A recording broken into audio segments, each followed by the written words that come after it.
Welcome to the Bill Kelly Podcast, critical discussions in critical times. Here's your host, Bill Kelly.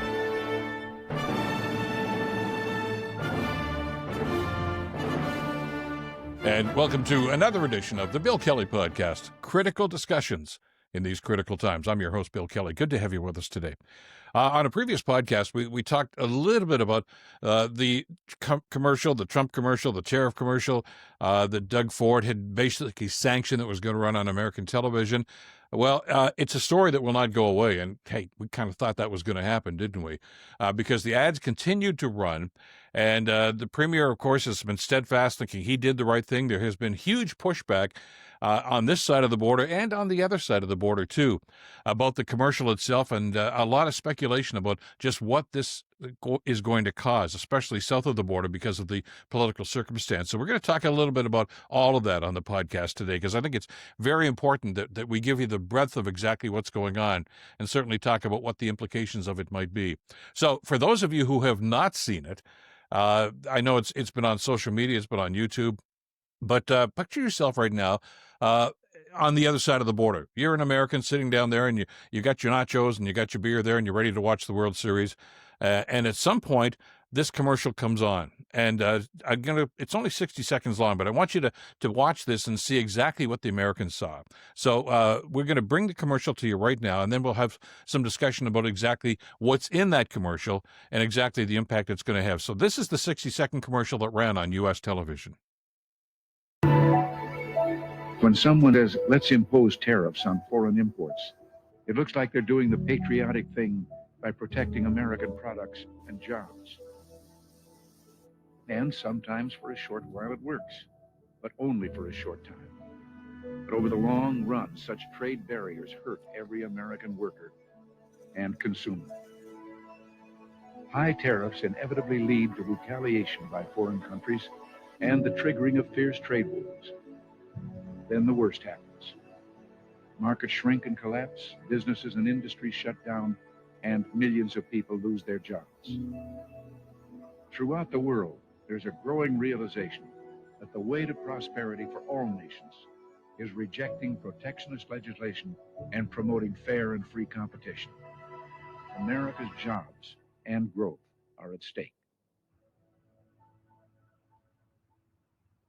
So that's the ad. And it's apparently run a number of times on American television during the World Series. And, of course, that's maximizing the audience. I mean, millions and millions of people are watching baseball in the World Series. So they saw this ad, which was exactly what Doug Ford wanted them to see and exactly the kind of response that they're going to get. And the response and the reaction has been tumultuous, shall we say. The critics of the tariffs, and there are still a few people that have the backbone to stand up and talk about it in the States, have been pretty loud about this. And of course, as would be the case in just about every other thing that has become rather contentious down in the States, the media, those who are left, I guess, in the media, asked Trump about this. Of course, it was usually where he has his press conferences, and there's only two ways that he actually has any contact at all with the media these days. One is when he's sitting at the Oval Office and he's got all his minions around him, and you always see that. The other is every now and then on Air Force One. He's probably going back and forth to his golf games, I guess, down in Mar-a-Lago. But he'll wander to the back of the plane where the media are located and ask a few questions, Q&A. It's usually never more than a couple of seconds long. But somebody asked him about the commercial. And this is what President Trump had to say. This was his response this past weekend to the commercial that the Ontario government had run. This is what he had to say. Well, Canada lied. I mean, what they did was terrible. They made up a fake statement by President Reagan. Reagan was a big supporter of tariffs when needed, and we need tariffs for national security, and they totally turned it around because they're getting hurt by tariffs and we're gaining by tariffs. Prime Minister. Let's back up about Trump's comments here. First of all, no, Canada did not lie. They simply ran the edited version. And yes, it was edited because Mr. Reagan's speech that particular day was about 25 minutes long. That's a 60-second commercial. But it was not edited out of context. Reagan has always stated, at the time he was president, that he is opposed to tariffs. And he himself outlined a pretty strong argument about not using tariffs. To give you some context about the situation back in 1987 when Reagan made that address, he was in a bit of a dust-up with the Japanese government.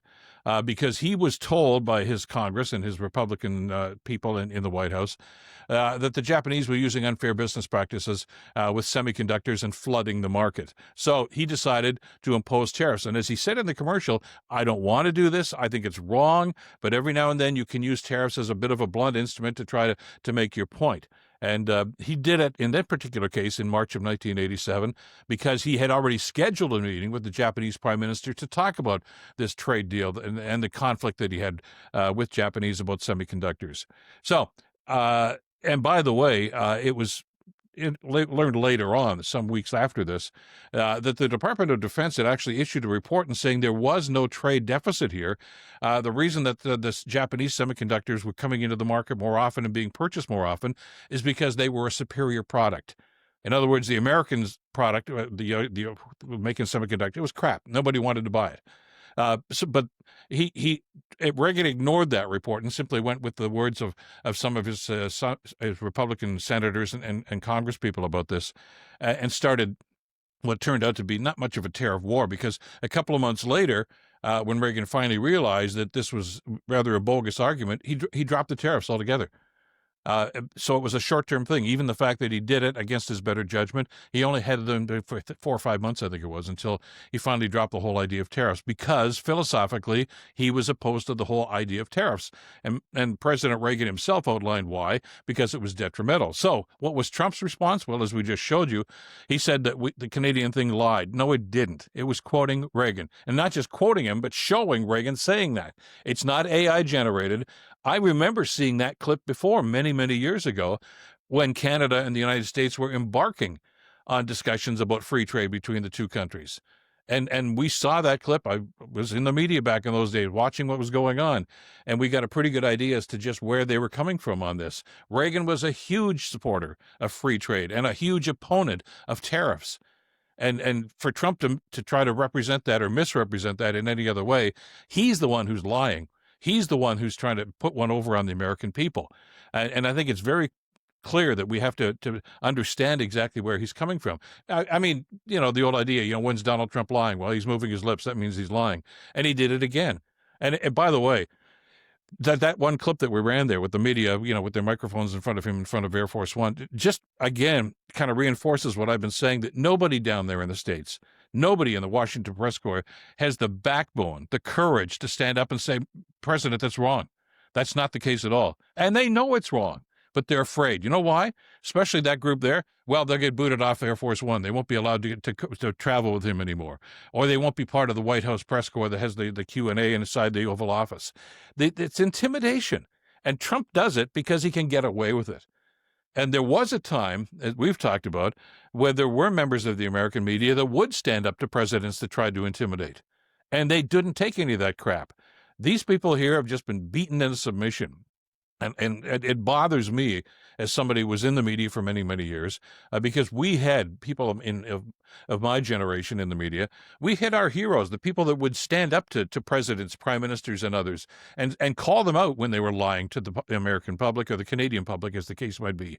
And we know some of the Dan Rathers and Sam Donaldsons, of course, in the American media, and so many others. Jim Acosta from CNN most recently, who's off doing his own podcasting thing. Good for Jim and good for the American people.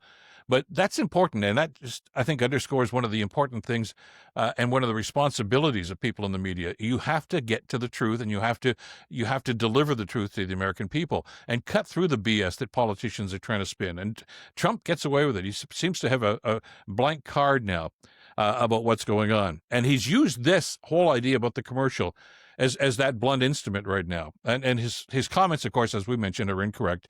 I mean, the truth is right there in front of our eyes, yet some American people would rather believe what Trump has to say rather than what they saw with their own eyes. Not the first time that's happened during the Trump administration. So I want to give you a different perspective on this, too. Derek Burney is a former ambassador to the United States, Canadian ambassador. He was also a key member of the Brian Mulroney government for many, many years. He was the chief of staff for a while under Prime Minister Mulroney, and was involved in the negotiations for the first free trade deal that was structured between Canada and the United States. And as Derek Burney has said in previous comments, it was not an easy road to hoe. There were proponents and opponents of free trade on both sides of the border then for a variety of reasons. But the reason that actually got structured and done was because both Burney and Reagan were strong supporters of free trade and not instituting tariffs, and they finally got the deal done. So Vashi Kapelas from CTV was talking to Mr. Burney on many of the public affairs shows on Sunday morning on CTV, and asked him about his take on this. And this is what Derek Burney had to say about Reagan's comments and about his attitude, and maybe some of the reasons why all of a sudden he's flipping out on this. Here's Derek Burney. Well, it's predictably petulant is what it is. But I do think it's related to other things that are going on. You know, he's facing a Supreme Court decision any day now, which most people think is going to go against him. So that could be rattling him a bit. He's not having as much success on the international stage as he had hoped for, and that could be a factor as well. But domestically, I mean, the tariffs are hurting Americans. Now, the affordability problem is real, and that's affecting his personal polls considerably. So there are a lot of reasons why he's reacting the way he is. I mean, I don't see anything wrong with the ad. Thank you, Derek Burney, which, by the way, is something that we touched on, and that perspective is something we touched on a previous podcast. Trump is famous for using and twisting his version of the truth to try to get his point across and to try to convince the MAGA people that he's right and everybody's wrong. I mean, in Donald Trump's mind, he's always right? And that's simply not the case.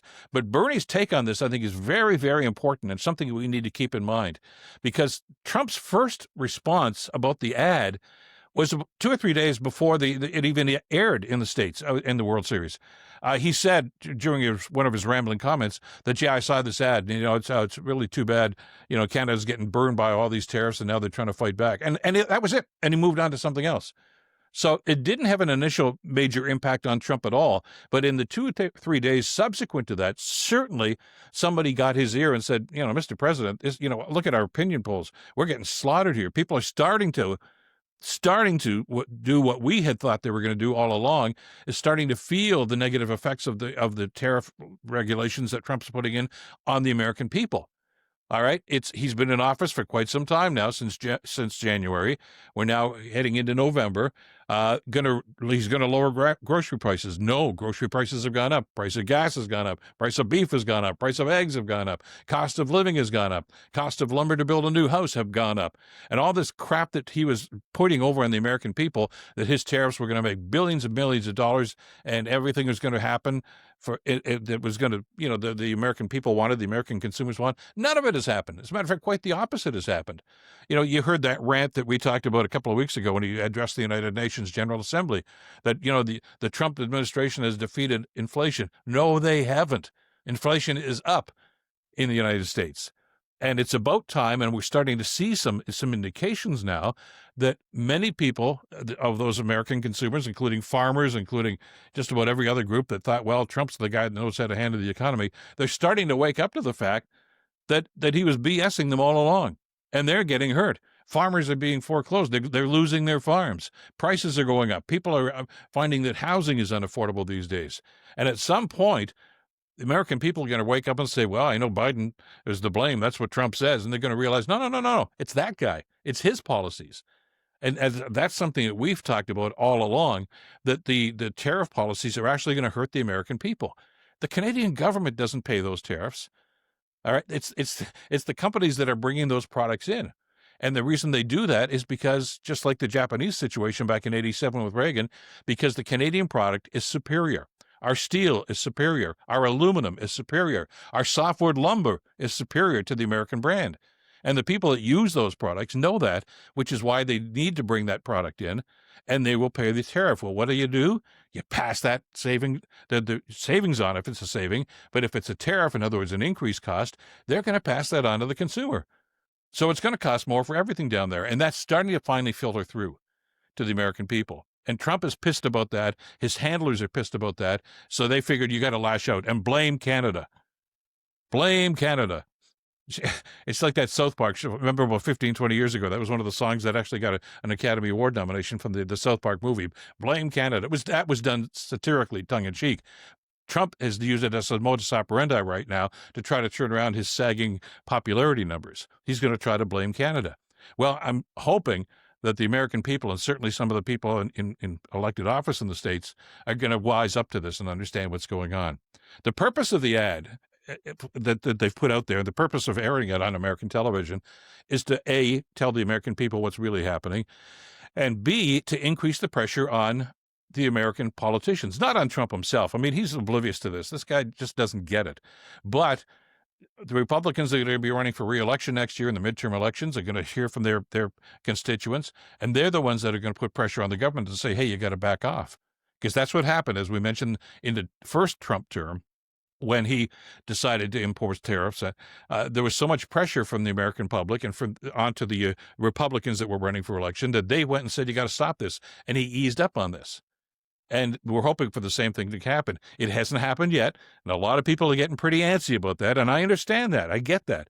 We were hoping that elbows up and a number of other things that we talked about doing from a strategic standpoint here, we're going to have an immediate effect. Well, as we've said, it's just going to take time. And Prime Minister Carney has told us that it's going to take time. And he's told us that it's not going to be easy. And he has told us that there's going to be some pain and some times when we're going to think, hey, is this really the right tact? So this is the you-know-what is starting to hit the fan right now. And Trump is basically denying it, which is something he always does, that it's not anything to do with his policy, that it's all Canada's fault. So the Prime Minister talked about this. Everybody's down in Southeast Asia, at Malaysia right now, at this International Economic Conference. And the Prime Minister down there is actually trying to make more trade deals, very much along what he's always talked to us about, increasing trade with other countries so we're not as reliant on the United States. So they stuck the microphones in front of the Prime Minister earlier today and said, you hear what's going on? Trump is threatening now to have an extra 10% tariff on everything coming out of Canada these days. What are we going to do, Mr. Prime Minister? Well, this is what Prime Minister Carney had to say. On the progress that we had been making in our negotiations, our discussions with our American counterparts. And we have a consistent focus in those discussions on doing the best deal for Canadian workers and their families. It is the sole responsibility of the Government of Canada to have those discussions with the United States, and it's the best way forward. And as I say, we stand ready. So there's the response from the Prime Minister, which is pretty consistent with what he said all along. Now, we have talked to people covering this in Ottawa and in Washington, and old journalists like myself, I still have some sources about this. And I know the people that are saying, hey, we don't have a deal yet. It's all Carney's fault. Poilievre's actually written a commercial that's running on some TV networks right now. Which is total crap, by the way. It's not Prime Minister Carney's fault. The reason why there is no deal right now, well, first of all, because of what Mark Carney has said, that no deal is better than a bad deal. And apparently what we're told is that nothing that the Americans have offered right now has anything to do that was going to benefit Canada. They're not saying, okay, we'll do this, you do that, drop this tariff or drop this or increase the quota for this, and we'll give you this. There's no give with the Americans. It's always take. And we've seen this with the quote-unquote deals that Trump is jumping up and down that he's already made with the European Union and with the UK and others. There's nothing in that for those countries. Basically, what the United States is doing with all of them and what they're doing with Canada, we're told, is basically saying, we're going to impose this, we're going to put a tariff on this, we're going to put this, and you'll shut up and you'll like it. You hear me? And Prime Minister here in the UK and the European Union and others have said, well, instead of 20%, how about 15%? Well, okay, you can do that. And they're looking at that as a victory. It's not a victory. It's capitulation. And I give Mark Carney credit and Dominic LeBlanc credit. They're not giving into this because it's not in the best interest of Canada to capitulate like these other entities have done. No, we don't want tariffs. And we may have to accept the reality that there are going to be some tariffs on some things. But you're not going to get hoodwinked, and we're not going to bow down and do whatever the Americans want us to do and like it or lump it. That's all there is to it. We're not going to be that. We're not going to be the lapdog for the Americans anymore. And like other countries have capitulated. And this is the strategy here. And I guess, when Mark Carney said, we're going to rag the puck and let this thing happen, he didn't say that to Trump, of course, but it's something that we as Canadians, I think, understood. That now we're starting to see a lot of pressure coming from the American public onto the Trump administration. They're pissed off about high prices. They're pissed off that things aren't going the way that Trump said they were going to go. And they're the ones that are going to create the pressure. All right, Doug Ford's commercial or any other commercial, because we're told now that the BC government is going to start running commercials on American television about the negative impact on tariffs on American people. That's their decision. You can't control that. That's the BC's provincial government's decision. But that's not going to change Donald Trump's mind. And Doug Ford is not going to change Donald Trump's mind.